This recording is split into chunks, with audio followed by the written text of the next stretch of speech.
What's going on, guys? It's NYPrepper here. In this video, I just want to talk to you guys about how you can upgrade your factory shotgun and turn it into a tactical shotgun and make it more user-friendly and more functional in a real self-defense situation. So what you're looking at here is my customized Remington 870. And this is a Remington 870 Tactical, which I purchased for about $360. And I upgraded it and did some custom work to it. And I probably put about $300 or $400 into this shotgun when considering the cost of gunsmithing and parts. I upgraded it. So total cost of this shotgun is probably around $700, I would say, with everything that's on it right now. So I want to just go through everything that I did to this shotgun, and I want to talk about things that you should do to your shotgun and just go piece by piece and share my recommendations with you guys. All right, so the first thing that you need to consider when you're getting a shotgun is you have to consider how it fits, okay, and how comfortable it is to hold and to shoot, okay. And what you see here is just a regular pistol grip shoulder stock, okay? And this is made by Hogue, all right? The factory buttstock that I had on this thing from Remington was just terrible, so I replaced it. You could either go with a upgraded buttstock like this from Hogue, or you can go with a pistol grip.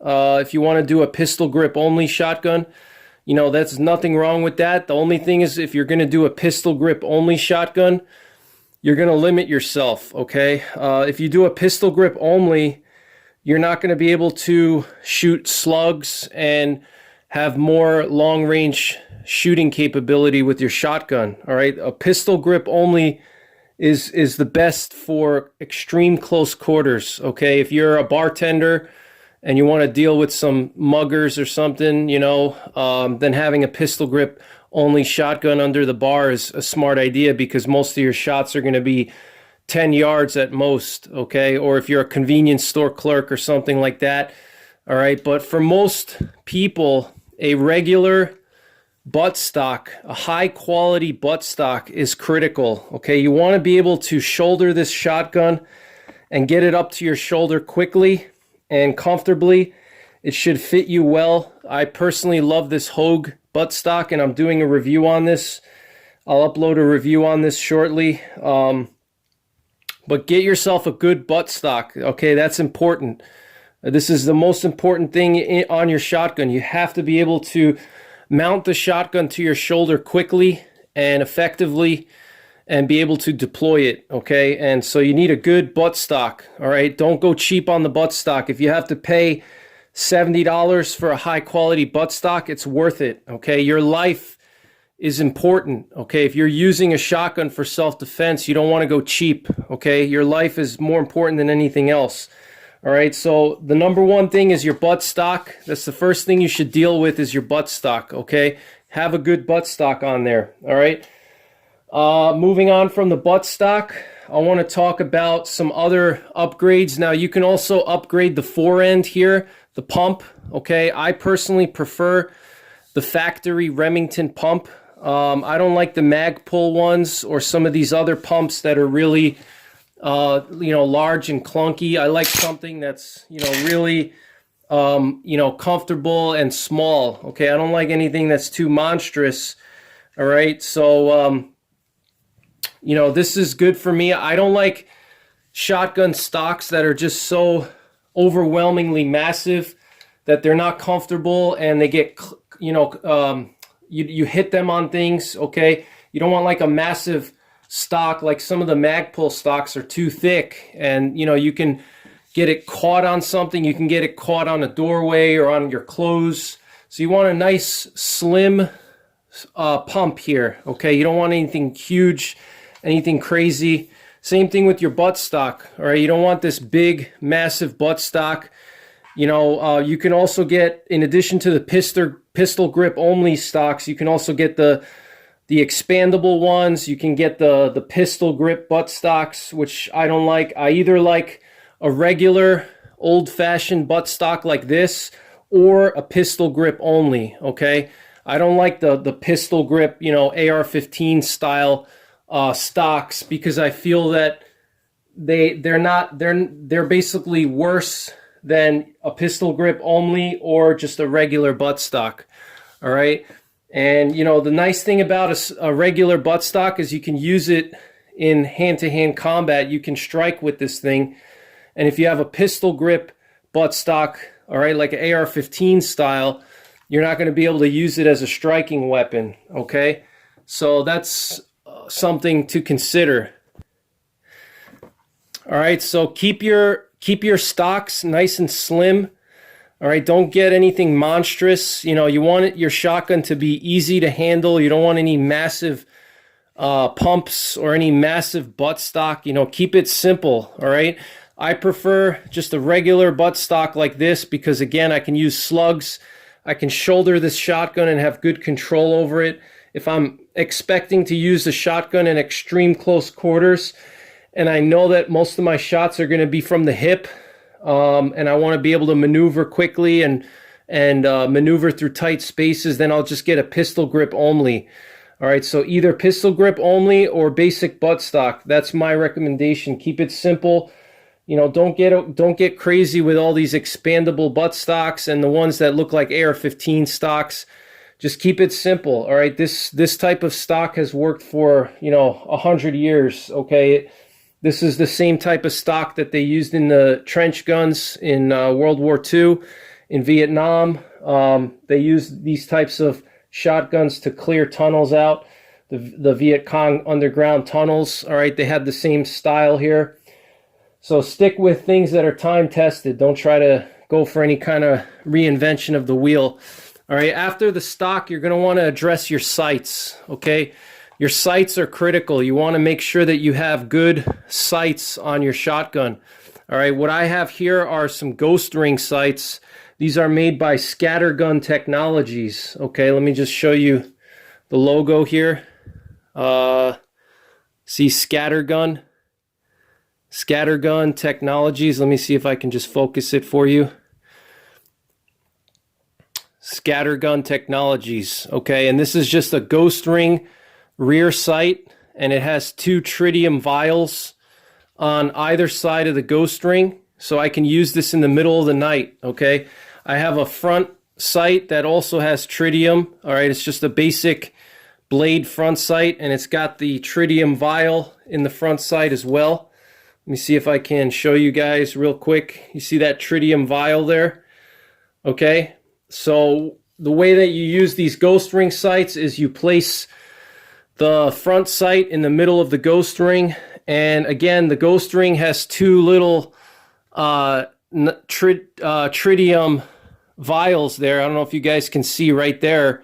It's a little bit hard to see. You can see these little tritium vials, okay, and I can line up those 2 tritium vials on the ghost ring in the back with the tritium in the front on the blade. Okay, so I can use this in the dark. So you want to get yourself a good pair of tritium sights on your shotgun if they don't already have it. This way you can use your shotgun in the middle of the night, okay? Because that's important. If we're talking about a defensive shotgun, you need to be able to use that shotgun in the dark, okay? Because bad guys have a tendency of breaking into homes at night, okay? So you need to have night sights. It's pretty much mandatory, okay? Every defensive firearm that you have, you should have night sights for it, okay? So get yourself night sights if they don't already come with your shotgun, all right? So buttstock, night sights, okay? I had these night sights installed by my local gunsmith, and the installation was, I think he charged me about $200 to install, and the sights were about $130, so $330 to put them on. I know it's a lot of money. It's as much as the shotgun itself, but you know what?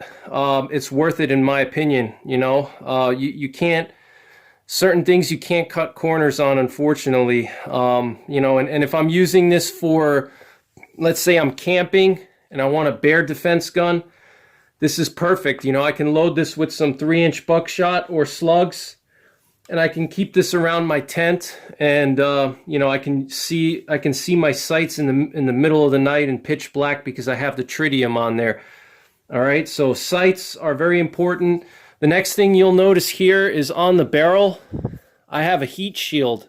All right, why do you need a heat shield? What is the purpose of it? Well, it's so you don't burn your hand.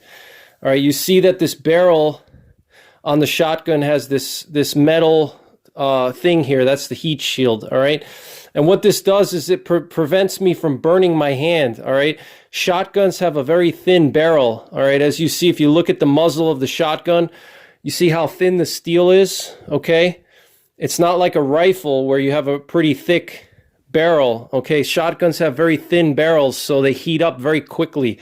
All right, if you shoot like 3 or 4 shots with your shotgun without you know, letting it cool, it's going to get very hot. And as soon as you go to grab your shotgun, you're going to burn your hand, or you may burn, you know, you may melt some of your clothing, or you may touch a part of your body and burn yourself. So you want to get a good heat shield. Okay, this heat shield, I don't remember how much I paid for it. It's a metal one. Don't get a plastic one, get a metal one. This is Takstar. After your heat shield, get yourself a good quality flashlight. Okay, mount it on the end of your barrel towards the muzzle. All right, and the way I have it set up is I don't have a pressure activating button, which I know a lot of guys like, and I don't like that because if there's a cord, all right, those pressure activated buttons that you can mount, there's an electric cord that goes from the pressure switch to the flashlight, and if that cord snags on something and breaks, it rips off, guess what? I don't have a flashlight anymore. I'd rather have just a basic flashlight attached via a special attachment ring like I have here, and mount it onto a little rail. And then all I got to do is I just got to reach from the pump here. I'm holding the pump like this. All I got to do is just reach out and touch the button. Okay, very simple. All right, so you're going to want to have a good flashlight on there. That's absolutely essential, and that goes with the night sights. Again, don't waste your time with pressure switches because the pressure switch can rip off. You can snag it on something. Just mount the flashlight in such a way that you can access the button from the pump. All right, you see how I'm holding the pump here? All I got to do is just reach with my thumb from the pump. I can come down and just touch it and turn it on. Now, another thing too is the type of flashlight you select. Okay, you obviously want a good quality flashlight. This is a Phoenix TK09. Phoenix makes really good flashlights. You know, Streamlight is very good, but more importantly is not just the quality of the flashlight, but you want to make sure that your flashlight doesn't have memory modes on it. All right, because if you have a memory mode on your flashlight, that's going to be very confusing. You want a simple flashlight that as soon as you turn it on, it goes right to the highest setting. Okay, and that's what I like about this Phoenix flashlight that I have here, and some of the Streamlight flashlights too, is that there's no memory settings on it. Okay, you turn it on and it goes right to the highest setting. Okay, you don't want to have a flashlight that has multiple settings that you got to fumble around with and, you know, figure out what setting you had it on the last time to use it again. And you don't want that. You want something simple. You turn the button on and the light comes on to the brightest setting. Okay. And it's good to have a low light setting as well and a strobe. Okay, this particular flashlight is discontinued. It's a Phoenix TK09. All right, so flashlight is important. So moving on from the flashlight, you want to address some kind of sling. Okay, you want some kind of a sling system so you can carry your shotgun. Okay, I personally prefer a basic 2-point sling. Okay, I don't like 3-point slings on a shotgun. Just a basic 2-point sling is good enough for me. You know, I'm not, a shotgun is a different tool than an AR-15. Okay, so you're using it differently. You don't need a 3-point sling, and it's actually preferred to just have a basic 2-point sling on there. That's my recommendation. So moving on from the sling, we'll get into the internal parts. Before I get into the internals, I just want to show you this side saddle that I have. This is just a basic side saddle here. And what I like about this particular side saddle is that it's very slim. I've done a review on this one. This is the Tackstar Slim Saddle, okay? And a lot of these side saddles that you buy nowadays, they're huge, they're massive. You know, you have this huge chunk of plastic that comes out the side. It obstructs your field of view. I like this Tackstar Slim Saddle. It doesn't really stick out that far from the receiver, okay? It's nice and low profile, all right? So, but get yourself either a side saddle. If you don't like side saddles, get yourself a butt cuff, okay? A butt cuff is just a piece of material that you can put shells on the butt of your stock, okay? Some guys don't like side saddles because they obstruct your field of view. For me, it doesn't particularly bother me that much. And this is a full reload here. I have 6 shells, 6 3-inch buckshot shells, and this will reload and top off my shotgun with all these shells here, okay? Now, obviously, if you have a home defense shotgun, you want to store it loaded, okay? You don't need to have a round in the chamber, but you should have the tubular magazine filled up with shells. So if there's a bump in the middle of the night, all you got to do is just pump the shotgun and chamber a shell, and then take the safety off and you're ready to go. You don't want to have to start loading your shotgun in the middle of the night when you just woke up from a deep sleep. So keep your tubular magazine filled up on your pump shotgun, okay? Keep it filled up, and this way all you got to do is just jack around into it and take the safety off, all right? So now we're going to get into internal parts that you should look into upgrading, okay? The first thing is your safety, okay? On this shotgun here, I upgraded the safety, and as you see, it's like this big round ball, okay? This is a oversized safety. I forget the name of the company that made this one, but there's a few companies out there that will make these oversized safeties, okay? Depending on what kind of shotgun you have, just make sure that your safety can be easily actuated, okay? Some shotguns have a weird safety, or it's hard to access. This particular shotgun, the Remington 870, is known to have a very small safety button, and as a result, it's hard to actuate, okay? So I changed out the safety to an oversized safety button, and as you see, what happens is this oversized safety, it sticks out like, you know, half an inch from the trigger guard, and it's much easier for me to actuate, okay, with my trigger finger here. You see how this safety sticks out here. Look at how big it is. All right, all I got to do is just push it down and I'm ready to go, okay? If it's the cheap factory flat one, it takes a little bit more effort. I have to like reach in there and push it down, but this oversized safety, I can literally feel it. Look at how it sticks out. I can touch it and index it, and then I just lightly push down and I'm ready to go, all right? So deal with your safety. Make sure your safety is good and you can actuate it easily. If you can't, upgrade your safety, get an oversized safety. The next thing is very important is the springs, okay? Make sure that your trigger spring is high quality. I changed out the spring on this shotgun with the police version, and the police version spring is much more robust. This is your trigger sear spring, okay? The trigger sear spring is very important, all right? You don't want your trigger sear spring to wear out and rust out and fail, all right? So I upgraded my trigger sear spring to a higher quality trigger sear spring, and that's only like a $5 thing, and it makes a huge difference, all right? So you buy a new spring for $5 and you put it in and you're good to go, all right? The next thing is a carrier latch spring. The carrier latch spring, it deals with the carrier latch and the elevator that lifts the shells from the tube into the receiver, okay? And there's a spring mechanism involved. So you want to get yourself a higher quality carrier latch spring. So that's another spring that you don't want to have fail on you.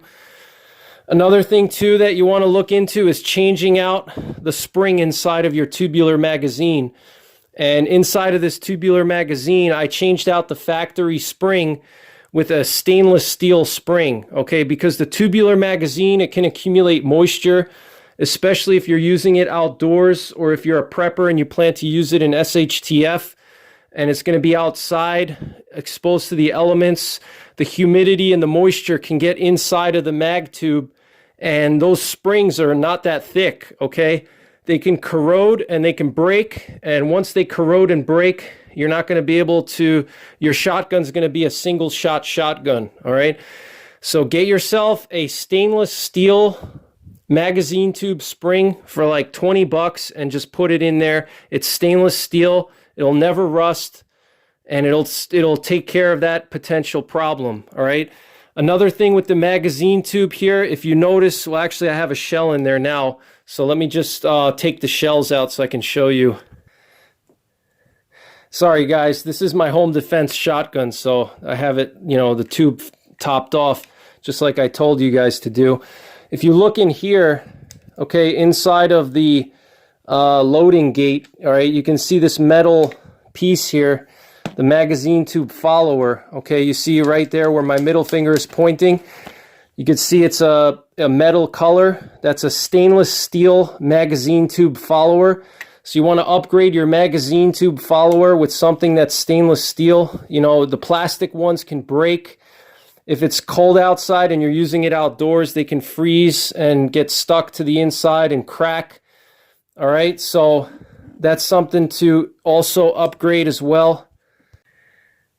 All right, guys, so that's pretty much it for this video. Again, buttstock, night sights, good quality flashlight, extra ammunition carrying capabilities, your side saddle or your butt cuff, your heat shield, upgrade your springs. Okay, make sure that you have good quality springs, your trigger sear spring, your carrier latch spring, also your magazine tube spring, upgrade that to a stainless steel spring.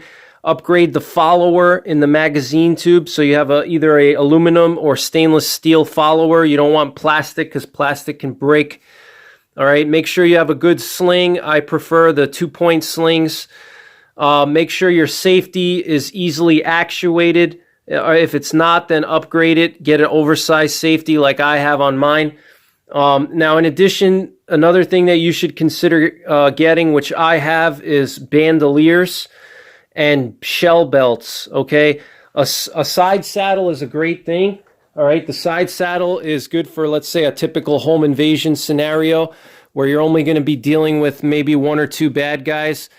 But if we're talking about an extended firefight, let's say SHTF, or if you're dealing with a large group of threats, you're going to want to have a way of carrying shells on your person. And the best way is with a bandolier or a shell belt, okay?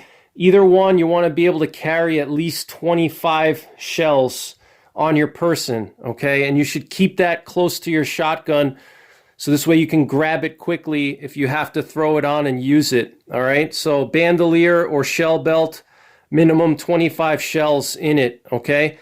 So that's pretty much it for this video, guys. Let me know what you think. Let me know if you want to see more shotgun videos. I'm going to be doing more range videos with my shotgun and show you guys some different shooting techniques, so stay tuned for that.